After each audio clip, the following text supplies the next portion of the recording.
আমরা তো সেই সিরাজউদ্দৌলা আর মোহনলাল মীর মদনের উত্তরসূরি, তাই ভারতীয় আগ্রাসন আমরা একসাথে লড়ব। অন্য ধর্মের প্রতি আক্রমণ করে কোনো কথা বলেন না, এটাও আমাদের ঐতিহ্য। কারণ আমরা ওই ঐতিহ্য মেনে ধরছি। তখন বাংলার স্বাধীনতার জন্য নবাব সিরাজউদ্দৌলা লড়াই করছেন, তার প্রধান সেনাপতি মোহনলাল একজন হিন্দু, হিন্দু ও মুসলমান একসাথে ব্রিটিশ বিরোধী লড়াইয়ের ঐতিহ্য এই বাংলার নবাব থেকে শুরু করে আজ পর্যন্ত এই ঐতিহ্য বজায় রয়েছে। হ্যাঁ, বিশ্বাসঘাতক হতে পারে, হিন্দু মুসলমান হতে পারে। মীর জাফর বিশ্বাসঘাতকতা করেছেন, উনি মুসলমান। জগৎ শেঠ বিশ্বাসঘাতকতা করেছেন, উনি হিন্দু।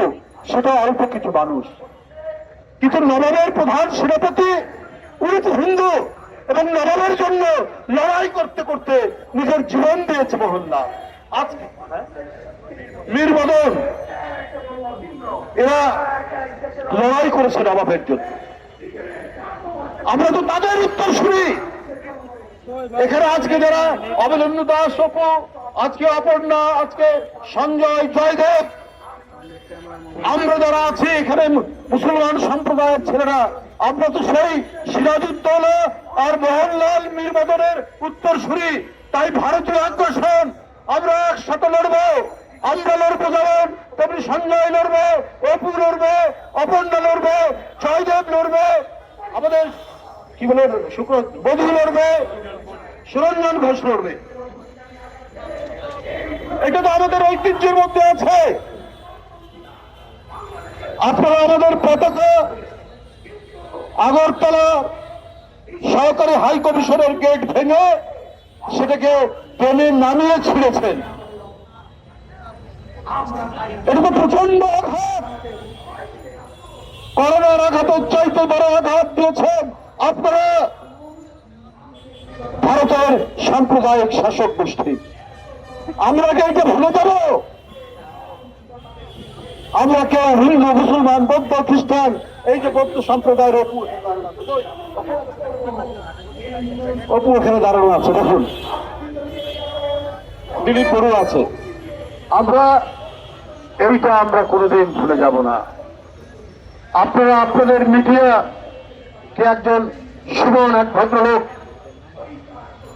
মানে অহর্নিশি ক্রমাগত ভাবে তিনি মিথ্যা অপপ্রচার করে যাচ্ছেন। আমি তাকে ভদ্রলোক বলেই মনে করতাম।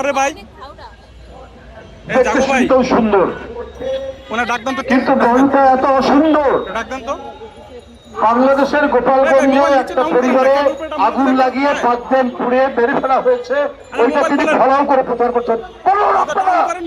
গোপালগঞ্জ এখন হিন্দু পরিবার, এর মধ্যে আগুনে পুড়ে মরেছে, কেউ পুড়িয়ে মেরেছে।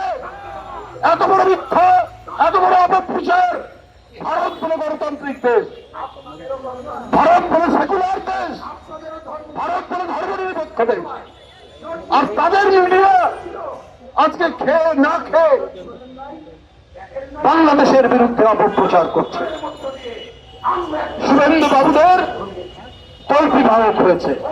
ওখানে যারা সত্যিকারের প্রগতিশীল, অসাম্প্রদায়িক, তারা এই সমস্ত মিডিয়াকে বলে কি জানো, গদি মিডিয়া। মানে যারা গদিতে আছে সেই গদির তল্পিবাহক মিডিয়া। এক একটা বয়ান, একটা ন্যারেটিভ তৈরি করছেন বাংলাদেশের বিরুদ্ধে।